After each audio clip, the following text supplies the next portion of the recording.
Hello and welcome to the Monroe Method Clancast. I am your host person, Jason Monroe, and this is episode 6.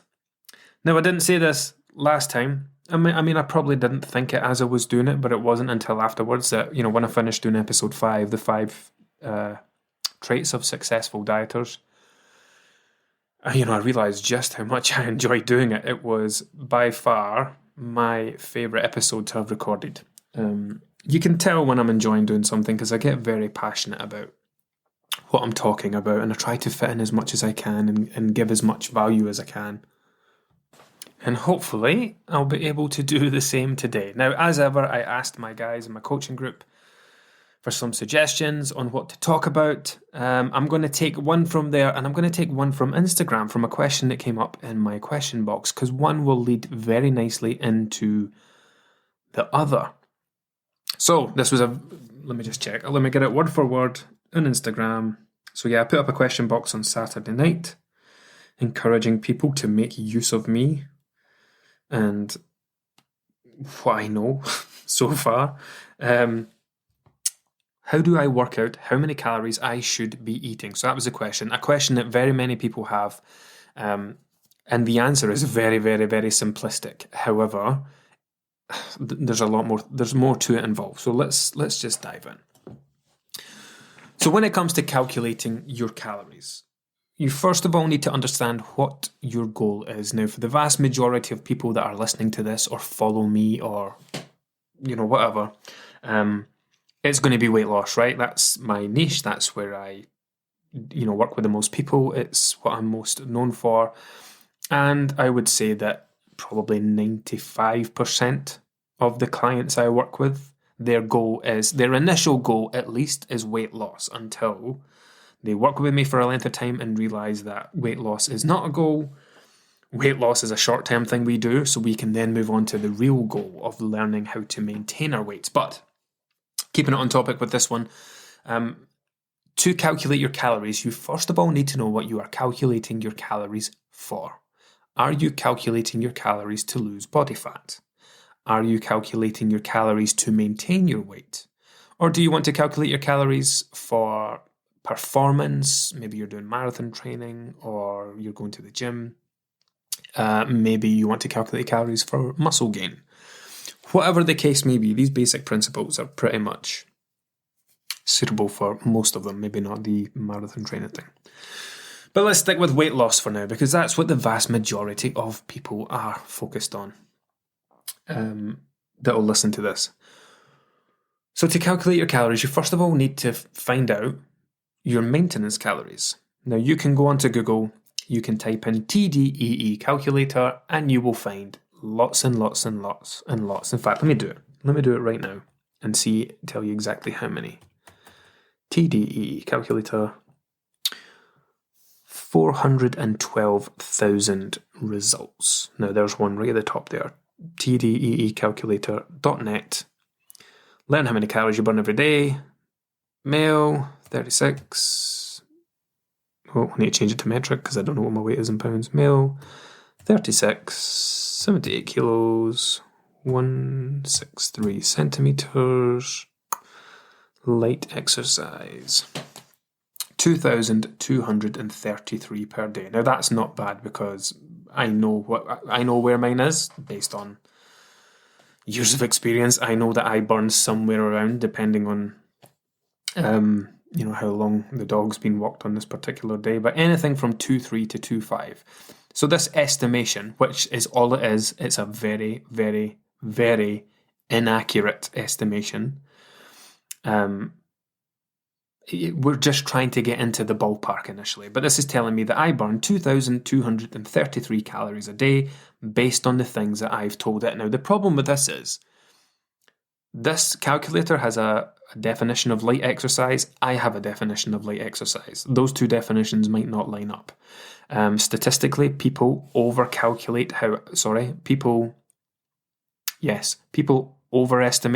how active they are, and they underestimate how many calories they consume. They've done loads of studies on this, even in nutritionists and dietitians, and even with people like me and in this kind of field, they drastically underestimate the calories that they consume. But yeah, when it comes to calculating calories, it's the activity level part is the kind of sticking point.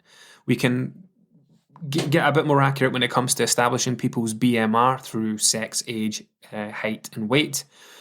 But when it comes to activity levels, God, there's such a spectrum for it. Yeah, it's a difficult one. So anyway, we are just trying to get into the ballpark. So let's stick with me as an example. I've came out of now. Let's stick with me and with lightly active. So 2,226 calories per day. This is estimating that on average, based on what I've told it, that's how many calories I will burn in a day. Part of that will be my BMR. Does it break it down? No, it doesn't. Part of that will be my BMR, which will probably be about... Oh, no, it does. 1619. I was going to say about 1600. So my BMR, my basal metabolic rate, the number of calories I would burn if I lay on my back and slept for 24 hours. That's the... And I think I spoke about this before in one of the podcasts. If we think about that as your body idling, like a car idle. So you switch on the engine of a car and you just leave it running. It would burn a certain amount of fuel just ticking over. That's the same thing when it comes to your basal metabolic rate. It's the number of calories, the amount of fuel your body would use just keeping everything inside of you ticking over. It's the minimum number of calories that you'll burn in a day. So mine's is roughly 1619. And by the time it adds on my light activity that I've described, my calories go up to 2,226. So I have my own TDEE calculator. Let's see what the difference is actually. If I have it on this laptop. Yeah, I do. So I've got my own calculator that I've created based on all the information I've gathered from people over the last 4 to 5 years. 163. And I've just kind of refined that over time. So let's see what my one says for a light level of activity. Light level of activity, 2,557. Now, the thing is, the way that oh no, that's not light, that's active. Clicked the wrong thing. Light activity, 2,301. So there you go.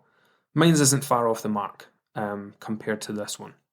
But the one that I've put together, my own Excel calculator form thing, that's based on my experience, and that's me finally tuned that over 4 to 5 years. If it seems that I've overestimated somebody or underestimated somebody, then I've made changes to what lightly active means, and I've changed the formulas and the calculations to the point where it is now.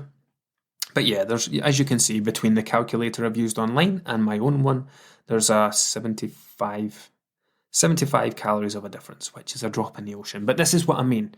We are just trying to get into the ballpark, because it is never just a case of calculating your calories, doing the sums, and then off you go. And that's it. That's not how it works. That's part 1 of the process. Part 2 is monitoring. So we actually have to monitor progress over time to understand what these calories are doing. I'll tell you a huge mistake that people make, and I have seen it God knows how many times. Fitbits and the like often drastically overestimate your calorie burn. They are great devices for giving you an idea of what your heart rate is like. They are great devices for giving you an idea of what your steps are like, but they're not accurate. If there was any real degree of accuracy in them, if you ever went to hospital, they would strap a Fitbit to your wrist instead of clipping your finger onto a machine that cost over £10,000. People, I've spoken to so many people like, oh, you would think when something's this expensive, it would be accurate. I'm like, you paid £120 for a Fitbit. The machines in hospitals are tens of thousands of pounds that do this accurately. I understand you feel like you've spent a lot of money on this, but that doesn't automatically mean that it should come with a very precise degree of accuracy. But the thing that I've seen so many times now, as I just said, these devices can drastically overestimate your calorie burn. Now, I've had so many instances where people will say, well, what I've done was I went and got myself a Fitbit And then I wore it for a week. And then at the end of the week, I took my total calories, I divided it by 7, and I started eating that. I'm like, okay, cool. How many calories a day did you start eating? Oh, 2,800. I'm like, what? How many steps do you do? Oh, about 8, 9K a day, and then we get into it. I'm like, yeah, your calories should probably be about 2, 3, 2, 4. And in that instance, that person was gaining weight. They had listened to their Fitbit, taking this average and assumed that that was going to be an accurate level of maintenance calories for them. Now, I put up a post on Instagram a couple of weeks ago, and it said, your body is the most accurate food diary you will ever keep. Meaning that whatever your weight does, it is in response to the things that you are doing. So the direction of your weight is a reflection of how much you are over, under, or matching your body's fueling needs. So this person started eating the number of calories their Fitbit said, and they started to gain weight. Now, which one's going to be the true reflection of what's going on?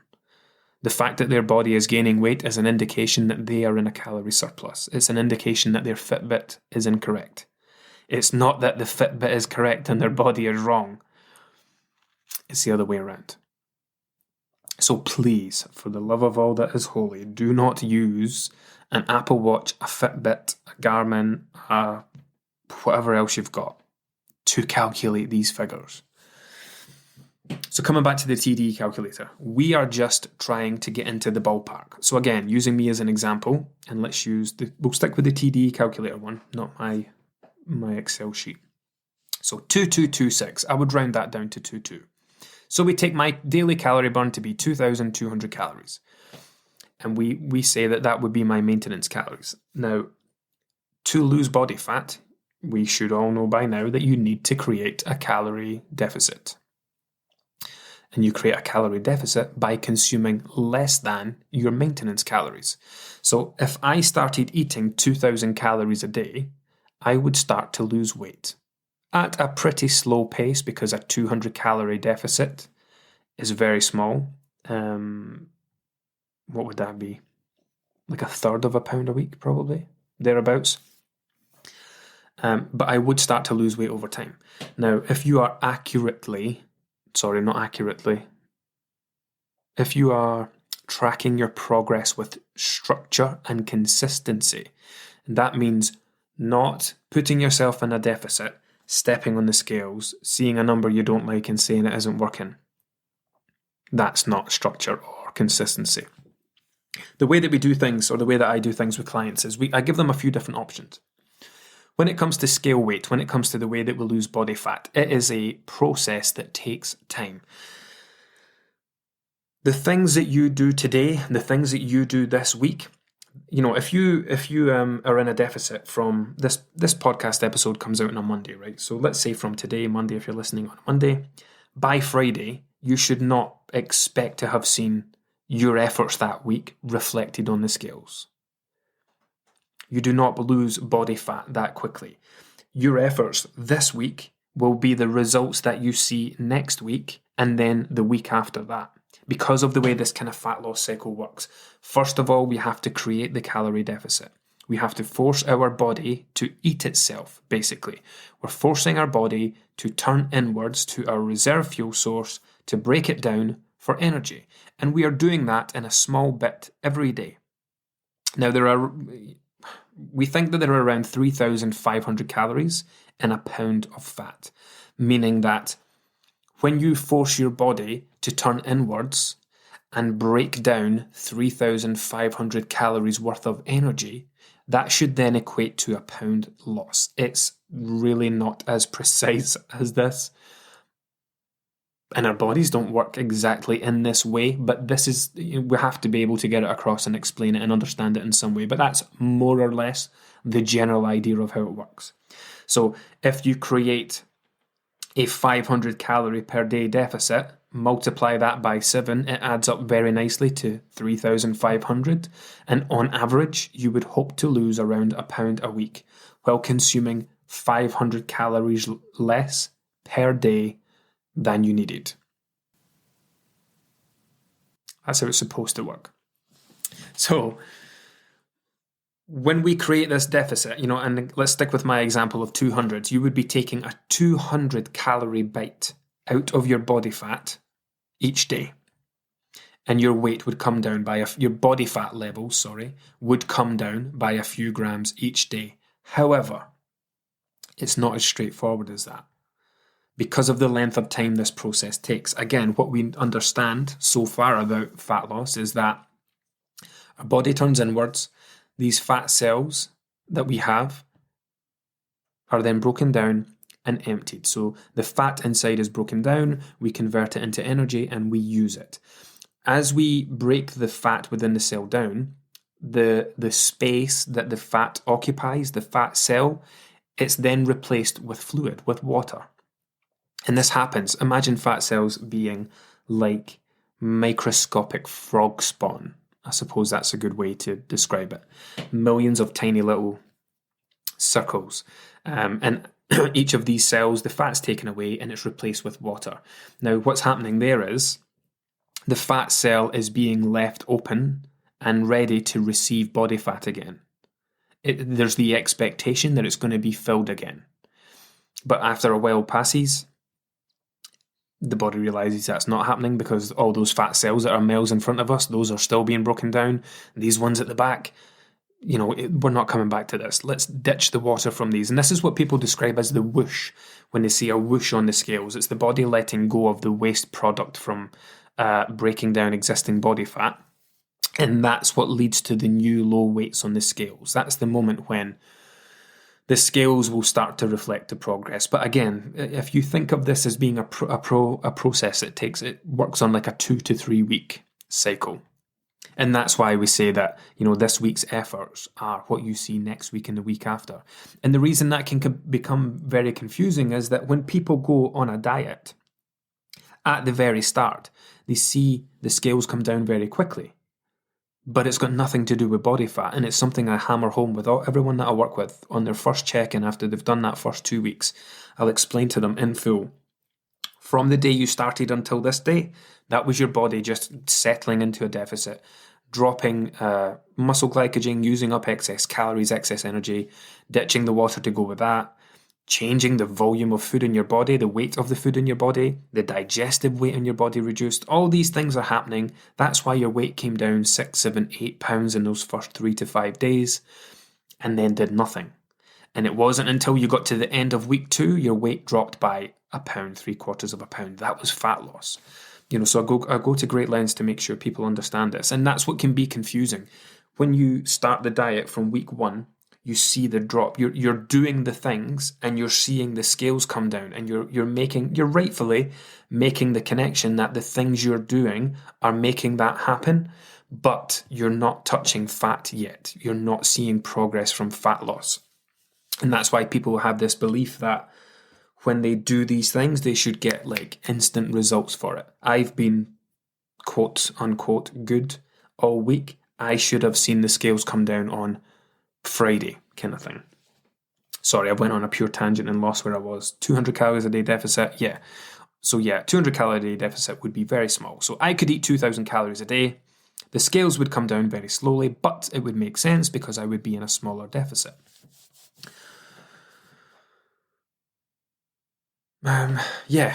Let's get to... let's do monitoring progress over time. I think I went to touch on that and then got distracted. So when it comes to monitoring progress with the guys I work with, right, the key to weighing yourself effectively, think about when you were in high school, when you were in chemistry, when you were in biology. When you did an experiment, you didn't just do an experiment once and take the results as the final answer. You did experiments over and over again. I did this experiment 10 times, and here were the results 10 times, and they were all within this degree of accuracy of each other, or we got the same result 10 times. The more data points you have, the more accurate a picture you can paint of the results, and it applies to the way that we weigh ourselves as well. People that step on the scales once a week are using the scales in one of the worst ways possible. It's an awful way to use the scales. I could probably do a whole episode on that. and they'll do it on a Monday. Monday, the worst day to weigh yourself. If you're going to weigh yourself weekly, do it on a Friday morning or a Saturday morning. Don't do it on a Monday morning after the weekend, after your eating habits and sleeping habits and drinking habits have changed and created massive fluctuations. Anyway, I'm not getting dragged into that. Stop going on about it. So the more data points we have, the more accurate a picture we can paint of progress. So, first of all, we need structure. Weighing yourself on the same set of scales on a hard surface, not a carpet. My God, I had someone weighing themselves on a carpet, a big spongy carpet. One day their weight was 14 stone 2, next day their weight was 15 stone 6. I'm like, what the fuck is going on with your weight fluctuations? I've never seen anything like this. Can I just check that you are weighing yourself on a hard surface? Oh no, I keep them under my bed. And I weigh them, I put them on the rug, on the same spot on the rug next to the bed. I'm like, you're on a rug and a fucking carpet. And it explained it entirely. So, the same set of scales on a hard, flat surface. After sleep, this is an important one. It's not just, and this is an important one for the shift workers, it's not just first thing in the morning. The reason we weigh first thing in the morning is because it follows sleep for most people. If you're a shift worker, get into the habit of thinking after sleep. Don't do it in the morning because you won't get good data. Remember, we're aiming for structure and consistency with that structure. So same set of scales, hard surface, after sleep, after the toilet. Please don't try and squeeze out a poo. It doesn't matter. Yes, some days you will have a poo in the morning, some days you won't. Doesn't matter. Before you've eaten or drank anything. Am I missing anything? Oh, and in similar clothing if you can. If that's naked, fine. If it's your jammies, whatever. Again, structure and consistency. When we do that daily because, again, the more data points we have, the more accurate a picture we can paint. I was showing someone, I did a check-in with someone this week, excuse me, where they had been forgetting to weigh themselves. And the days that they did weigh themselves, it was awful because the days that their weight came into their head were the days that they had like a slightly higher calorie day. So it was like, went out for a meal that day, probably woke up feeling a little bloated the next day, made them think about their weight, made them stand on the scales, and of course they saw a number that they didn't want to see. But the problem was they weren't weighing themselves the rest of the time, so they're not seeing the true picture. So I showed them the graphic where on the left side is 14 daily weights and the same on the right side. On the left side, I covered up 12 of them and I just left like the Tuesday and the Tuesday. And on this one, it was like 163 the first Tuesday, 165 the next Tuesday. This person believes they've had a 2 pound gain. Now, if we take that same person and ask them to weigh daily, and it showed those 2 Tuesdays, 163, 165, but then it showed every weight in between. And once we weighed ourselves daily, and we had these 14 data points to look at, the weekly weighing version looked like a 2 pound gain. The daily weighing version showed a 3 pound loss because they saw new low weights in between this weekly weighing day. And that's why it's so crucial to weigh yourself consistently and with structure. Now, you don't have to weigh yourself daily. There are alternative options. My favorite in between one is the 3 consistent days weekly. So for most people, that's going to be most helpful on a Wednesday, Thursday, Friday, or if your Fridays are relatively consistent with the rest of your weekdays, even better would be a Thursday, Friday, Saturday, because as I said earlier, our habits change at the weekend. Not intentionally, we don't deliberately do things, we don't deliberately make our weight go up. The things that we do change. Our routine just simply, especially if you work Monday to Friday, weekends are different. We have longer lies, we have later nights, we might eat later on at night, we might not have breakfast, we might have a larger meal later in the day, we might have a takeaway at night, maybe we go out for a meal, maybe there's alcohol involved. Our weekend habits versus our weekday habits can change drastically, and that can create a lot of disruption on the scales. Nothing to do with fat loss or fat gain, everything to do with food weight, meal timing, macronutrient intake, meaning, a higher carb intake later on would lead to more fluid retention. Maybe a higher salt intake if you're having something like a Chinese or an Indian. Again, fluid retention fluctuations, later nights, less sleep. All of these things can influence your weight. So if you are going to do the 3 consecutive days, do it on the 3 days farthest away from the weekend. So again, Wednesday, Thursday, Friday, or a Thursday, Friday, Saturday, if your Fridays are relatively consistent, and do that every week. Now, obviously, it's not as good as weighing daily, but it's still great because you're getting at least three data points a week. And you can then say, one might be 163, 165, and then you have a 162 and you go, great, that's a new low weight. And then the following week, it might be 163, 163, and then a 161, and you go, great, that's a new low. Weekly weighing, though, is worse than useless. After daily or 3 consecutive days, I would say monthly would probably be best after that. But again, that's consistency. Make it like every Friday or every Thursday, but also be mindful of your cycle as well.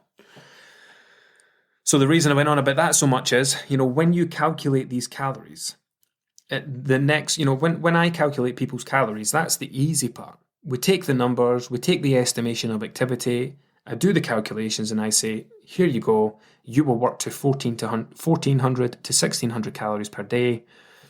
Let's see how your first fortnight goes. And we get to the end of the first fortnight, I look at the progress.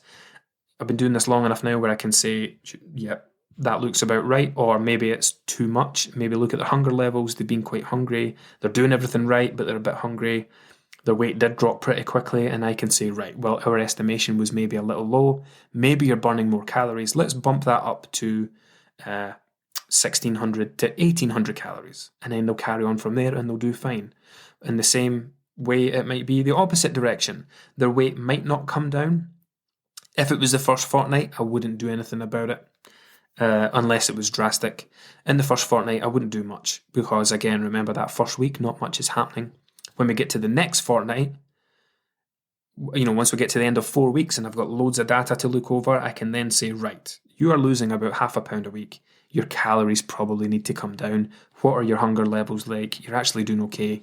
Let's drop down by 200 for a day for the next fortnight. See how that goes, and that should pick up your progress a bit. So this is what I mean. When we use TDEE calculators to calculate our calories, that's all we are doing. We're getting a number. Another question that comes up a lot in my question box is people are confused. I've used so many calculators. They're all coming out with different numbers. Which one do I go with? It doesn't matter. You pick anyone. Pick anyone. But the important thing is to stick with it because you need consistency. Stick with it consistently. Monitor your progress with structure and consistency. If you are sticking to 1,600 calories a day and you are not taking the piss, actually being accurate with it, doing it properly, and you get to the end of 4 weeks and you've lost a pound or 2 pounds, then you'll know that your calories need to come down. So in that point, you could say, right, let's go from, 16? Let's try 13 to 1,400 for a fortnight or 3 weeks and see how that goes. And you would see your progress start to increase. But again, I'm a bit funny about handing out this kind of advice willy-nilly because there's a lot more involved. Your diet quality is going to play a major role in your ability to stick to these lower calories. It's why I would tell anyone to get a coach to help them with this, even if it's just initially, just to get to grips with it, just to have a professional help you calculate these, dial them in, fine-tune them so that you are making progress. And then if you want to go off on your own, then you can do that. But yeah, it's not as simple as it should be. It's not as simple as just putting your stuff on the internet in a calculator and just doing it. There's a measure of monitoring and adjusting, but that's the important part. And that's the part that people struggle with because they use the scales terribly. They weigh themselves once a week. They say they've not made any progress. You could use a calorie calculator. Your calories will come out at 1,600. It's a bit of a stretch for you because you're used to doing 1,200, but you go with it and you make no progress. But you haven't seen your progress because you've been using the scales once a week on a Monday after you've had a takeaway. And you see your weight going up. And you go, 1,600 is too many. Let's go to 1,200. And that's it's one of the biggest issues with why people fail. They get involved in the process too quickly, or they're not monitoring progress well enough to be able to make kind of informative decisions on which adjustments to make. But again, if that's something you struggle with, if you've tried in the past to do this and you've not got on well with it, work with a coach, get a nutritionist, and get help with it, just to begin with, until you kind of get to grips with it. Then you can go off on your own and do your own thing again. Okay, did I cover everything there for calculating your calories? I think so. That's it, right? Calculate, get the number, and stick with it. Then the far more important part than that initial calculation is the monitoring and adjusting. I think that's what I said in my reply, actually. And that's the thing that annoys me. I make these quick replies and it's like, I know what it means, but it's not really giving someone good advice, is it? How do I work out how many calories I should be eating? My reply was, Google TDE calculator. Get a number.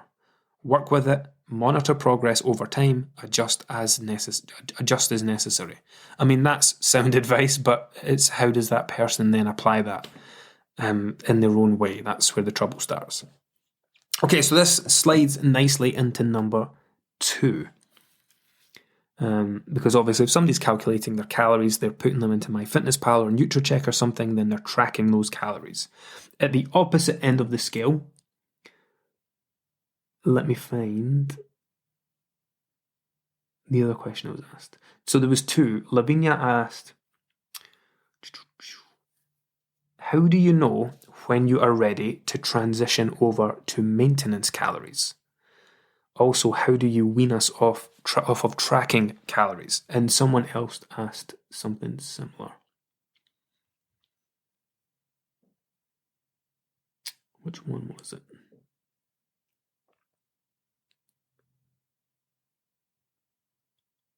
Someone else added about, I can't find it. I'm not going to bore you with me trying to read something. Somebody else asked about moving away from tracking at the end. So we'll come back to Lavinia's one. How do you know when you are ready to transition over to maintenance calories? I mean, that's a very straightforward answer. If you are in a calorie deficit, it's because you want to lose fat. If you're going to maintenance calories, it's because you want to maintain your current level of body fatness. Now, that might sound like a derogatory term to some people, but that's what BF means. When you look up your BF percentage, or you estimate your BF percentage, or your scales give you it, it's your body fatness, your body fat levels. And that's not a bad thing, because remember, if you've not listened to previous podcasts, we've covered it before, that your body is supposed to carry body fat. Body fat isn't a bad thing. In excessive quantities, yes, it's certainly unhelpful for your long-term health, but body fat isn't a bad thing. Your body literally has the capacity to create body fat, to store energy. It's a tool that was used many years ago. Do you know, I was on a meditation course this weekend with a guy called Cam Cooney. You can look him up on Instagram, Cam Cooney Meditation. A wonderful meditation course. And it was great because a lot of the things he was talking about when it comes to meditation, I was applying a lot of it to, things I work with and coach people on in nutrition. And he was talking about, things to do with the way our brain works and it processes things, and how the way our body reacts, like fight or flight mode. It was a response that was helpful many years ago when we did have to hunt our own food and things like that. But it's not so helpful now in today's world, in the same way that the kind of physical responses that we get when it comes to hunger, like the sight, smell, thought, sound of food triggers like a hunger response. It's like, oh, there's food. Need to seize this opportunity because food is scarce.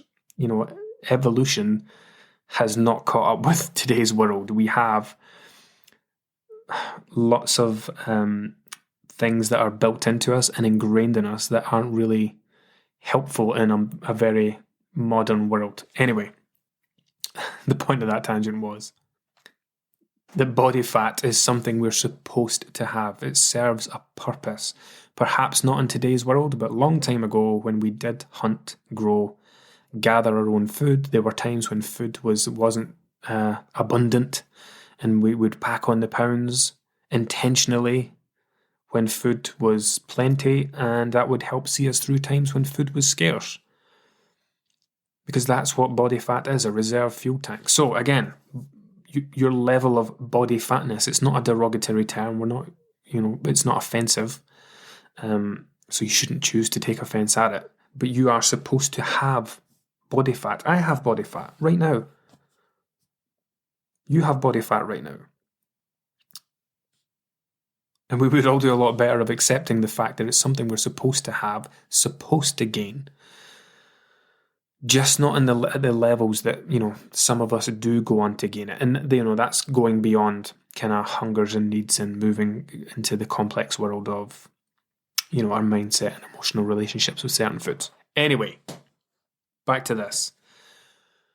If you want to reduce your body fatness levels, then you create a calorie deficit and you maintain a calorie deficit until you are happy with your level of body fatness.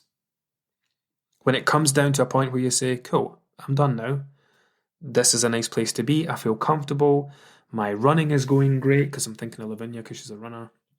My performance is great. I can fit into all these clothes again. Whatever it is that's important specifically to you. It varies wildly from person to person. When you get to that point, then that's it. That's when you stop, because that's what maintenance is. This was something I spoke about with my guys in a video daily post last week. Weight maintenance is not the maintenance of weight loss. This is a really messed up thing that people say, the way that people look at it. I've maintained this 5 stone loss for 2 years. That's not what maintenance is. Weight maintenance is the maintenance of your current weight, your current level of body fatness. It is not the maintenance of weight that you lost 2 years ago. That's a ridiculous way to look at it. It's the maintenance of your current, where you are right now, your current weight, your current physique. So, that very long-winded answer to part 1 of that was, how do you know when you are ready to transition over to maintenance calories? That would be when you are happy with your current level of body fatness, when you are not happy with your current level, but reaching a place where you no longer want to continue losing body fat. That's probably a better answer. Once you've reached the point where you think, right, that's it, enough for me, ready to stop, that's when you go over to maintenance calories.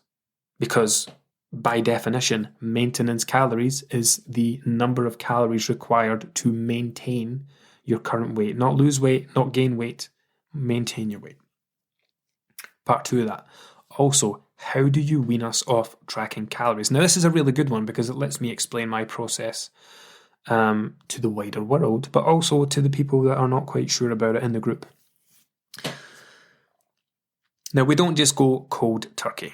That would be a bit of a shock to the system. So, again, this is going to be a complex answer, but I'll try and keep it as short as I can. Inside the Monroe Method, I push very hard all the time, and I've done it just recently. When I see people who have their calories going to exact number, let's say you tell someone, set your calories to 1600 and work to the range of 15 to 1700 for flexibility. And they come to a check-in, and their calories are exactly 1600 every single day, no deviation for days at a time, weeks at a time. I don't like that. That isn't someone that is eating what they want. That's someone that's allowing an app to tell them what to eat, an app to tell them how much to eat. That's someone going in at 7 o'clock at night, seeing they still have 200 calories left over and eating them. Not because they need them, not because they wanted them. I mean, yeah, kind of because they wanted them. Not because they need them or they were intending to have them, but because they've went into the app and it said, you are 200 calories under 1600. They go, oh, I'll just have something else. If you get to that point with tracking, you've completely lost sight of what tracking is for. If that's how you've always approached tracking, then you don't know what tracking is for yet. Inside the Monroe Method, we use tracking as an educational tool. Tracking is there to teach, because the vast majority of people I work with do not understand the value of food, do not understand the energy value of food, don't understand the nutrient density of certain foods. I love it when people start tracking and they say, oh my God, I cannot believe how many calories are in 300 grams of pasta. No wonder I wasn't losing weight on Slimming World. That one comes up all the time. And it's such an eye-opener for them. I didn't realise there was this many calories in just one biscuit. I didn't realise there was this many calories in a handful of chips. I didn't realise there was this many calories in, some Walker's Sensations or Chili Heatwave Doritos, the best crisps in the world. It's an eye-opening experience for them, and it very quickly teaches them that, I know you didn't think you ate that much, and you think that you've struggled in the past to lose weight because you've not been eating much, but now you can see where the extra calories have sneaked in and how easy it is to consume a lot of calories with very little food. So the first element to tracking is it's an educational tool. But you have to learn along the way. You can't just become dependent entirely on the app. Because if you become dependent on the app, then you'll never get away from tracking at the end. So that's why I pick up on things at check-ins like, this isn't a reflection of how people eat in real life. Nobody eats exactly 1,600 calories every single day.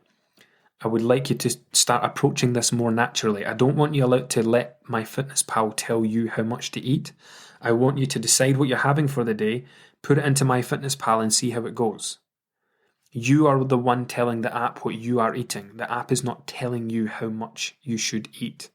Now, I know that sounds a bit backwards, but we put the numbers in the app and we use it as a guide. That's all it is. And it's a guide to teach us. Here is your 100-gram protein goal for the day. Don't just fuck around with food until you get to 100 grams of protein. Play around with it and take a look at the food that you're putting on your plate. That chicken breast you have, that's what 30 grams of protein looks like. That yogurt that you're having, that's what 25 grams of protein looks like. This dinner that you've put together, this is what 40 grams of protein looks like. And you should be taking in the visual and understanding what these portions are and how they are helping you. And then taking the time to consider how you feel afterwards. How satisfied you are. How you're not looking for something to eat an hour later because you've had this balanced meal.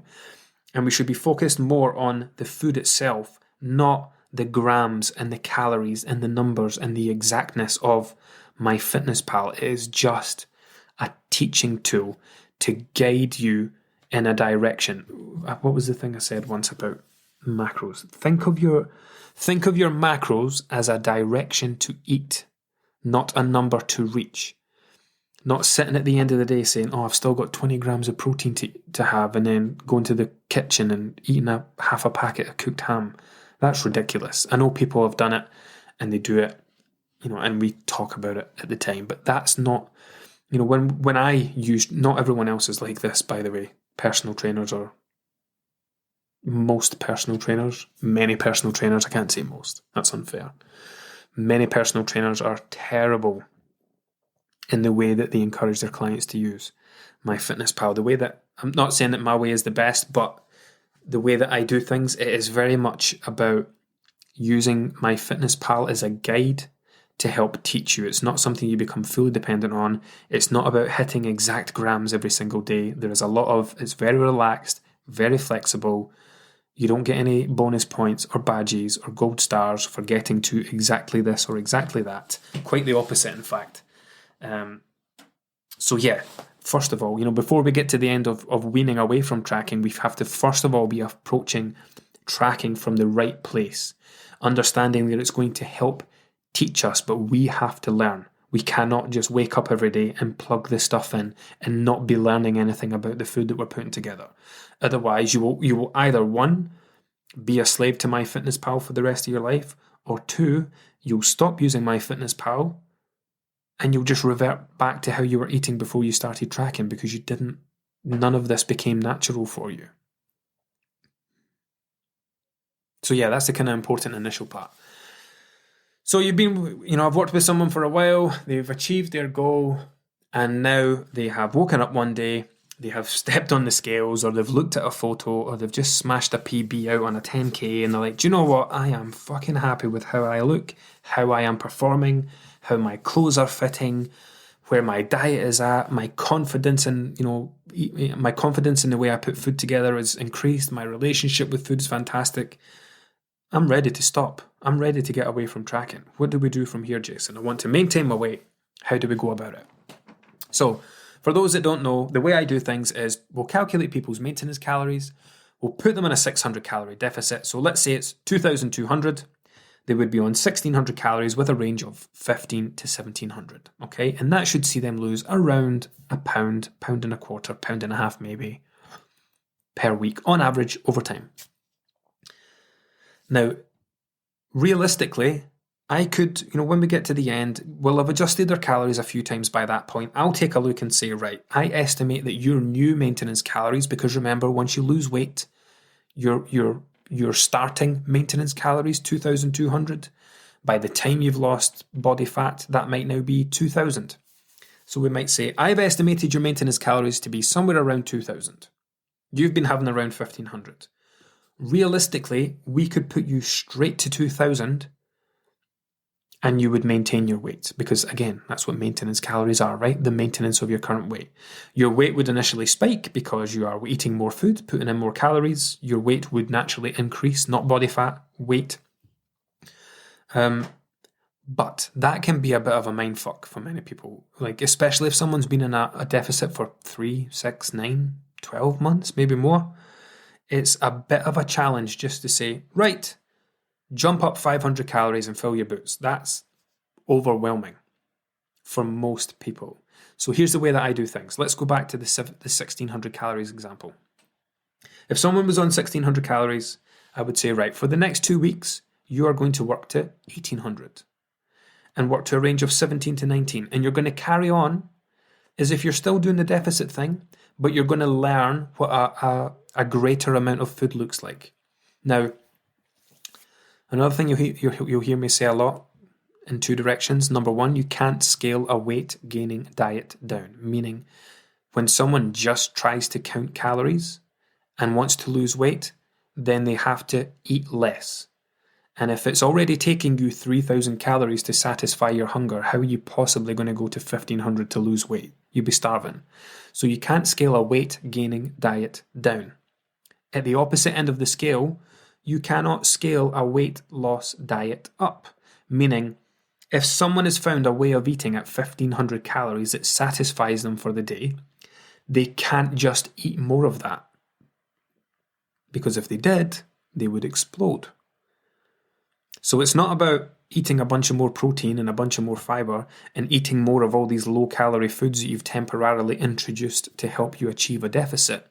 We now start to reverse things. So for example, maybe you switched from regular cheese to 30% reduced fat. Maybe you switched from full-fat Greek yogurt to 0%. Maybe you went from olive oil, vegetable oil, sunflower oil to Frylight. Maybe you went from regular mayonnaise to lighter than light mayonnaise. All of these swaps that kind of replace things, not like for like, but they helped you reduce your calories. You may find it difficult. You would not believe the number of times, and this will sound alien to many people, you won't believe the number of times that people have struggled to eat more. And I believe this is one of the things that makes what I do very different to many other things that are out there. People struggle to go back to normal because their new normal, they've created a new normal that has them satisfied on less than they need. This isn't just the usual somebody going on a diet for a little while, then going back to normal no problem because it was full of calories and they start gaining weight again. This is someone getting to the end of a process working with me and trying to eat more, genuinely trying to eat more to start maintaining their weight and stop losing, and they find it a struggle. And it's because they have a new way of eating that they want to continue with, but we just need to start making those swaps and undoing some of these low-calorie options that they've been sticking to for this time. And it's just a case of swapping things, taking a look at the things you've swapped out, maybe the things that you've taken out your diet for a while, and just gradually bringing them back in again. So, the person at 1,600 calories, they would do 2 weeks at 1,800 calories, and I would see how they would get on. Now, in many cases, they'll do 2 weeks and it will still be very close to what they were doing before. So we'll do another 2 weeks, but this time we'll give them a bit more kind of encouragement and, do this, do that, swap this out, start bringing that back in. Tell me about foods that you've removed since you started dieting. I want you to go and get them. Start bringing them home and start building them back in again. And by the end of the next 2 weeks, maybe they're getting to like 1,800 calories. Great. Now we're going to go to 2,000. So they'll go up to 2,000 and we'll do the same for a fortnight. Now, while this is going on, their weight is still coming down. Their body fat is still coming down, but it's starting to taper off. It's not, the angle's starting to change. And what happens is, it's a transition thing where there's a crossover. So they're still in a deficit and they're still losing body fat, but at the same time, they're now eating more. Their food weight is increasing. Their water weight is increasing. They're starting to lift out of this deficit. And then we'll get to the final step, where we actually get to maintenance. I'll be like, right, let's do 2 weeks at 2,200. And then we'll stay there. We'll maybe do it another 2 weeks. We'll see how it goes. And once that person is happy and comfortable and ready, then we will suggest either, depending on how they want to do it, we remove tracking entirely, or we go to either, for most people, it would just be go to tracking the weekends. So you would stop tracking Monday to Friday, because many people have a good routine. They have similar meals that they eat most nights, that they cook for themselves or their partners or their families. They take similar lunches to work. They have a good idea of what it takes to feed themselves day to day. And maybe they'll carry on tracking at the weekend for a while. But the long-term goal for everyone I work with is, if they want to move away from tracking entirely. That doesn't mean tracking's a bad thing or something that you shouldn't do. Fuck me, I've been tracking my finances for, what age am I? 36. I've been tracking my finances probably for the last 15 years. And I mean, that sounds perfectly normal, right? It sounds normal to track your finances. How many of you keep a diary? How many of you keep a track of your thoughts in a journal? How many of you keep a track of your time in your diary? Or on a calendar? Does it then sound ridiculous to keep a track of your nutrition? Or a track of your finances? Not really. If people enjoy tracking, then that's fine. If it comes from a place of love and they're doing it out of a kindness to themselves, then that's great. If they don't have a great relationship with food, then it's probably not going to be helpful long term. But you do have to be in a good space when it comes to food and your body and things, if you do want to carry on with tracking. But anyway, yeah, we would get up to the maintenance calories and then we would start transitioning from tracking. Maybe they drop 2 days a week. 3 days a week. Maybe it's Monday to Friday. Maybe they drop the weekend. Maybe they just track the weekend. Maybe they have a practice where they don't track for a week. Whatever it is. But at the same time, have them monitoring their progress. Maybe not with daily weighing, but with other things. How do your clothes feel? How does this feel? How are your measurements?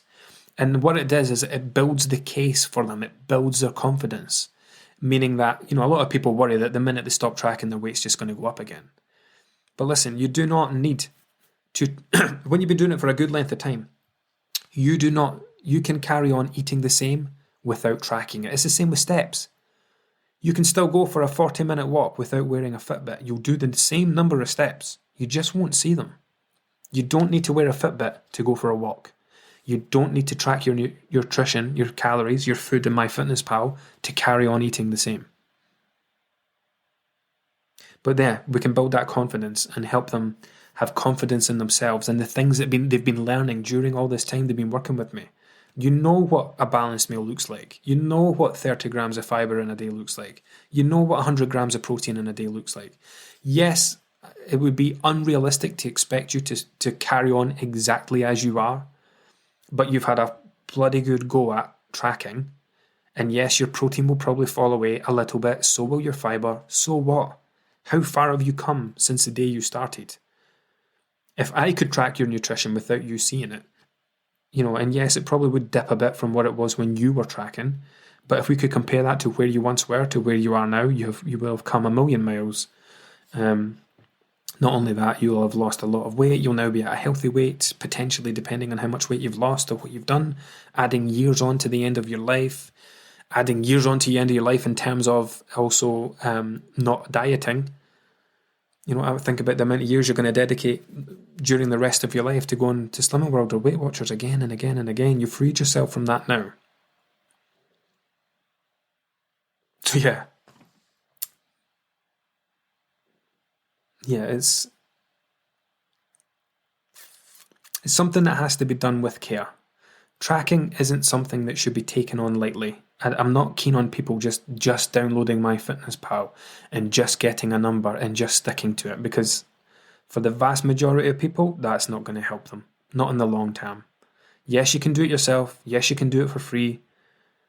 If anyone that's ever sent me this in my fucking inbox is listening to this right now, people have done that in the past. I can do that for free. I can Google that. Cool, carry on. Spend the rest of your life dieting. But yeah, it's something that has to be done with care and under careful supervision. In my opinion, especially if you are a long-term yo-yo dieter, a serial yo-yo dieter, that's why I have fortnightly check-ins. God, I could probably set up my business so that it ran without me and it was all videos and guides and Q&As and tutorials, and I would only have to dip into it once a week on a Thursday night to do a live chat and answer questions, and that would be it. Maybe if I didn't have a wife and kids, I would do that from a beach in Bali or Dubai like everybody else, or Australia, like everybody else seems to do. I missed the boat on that one.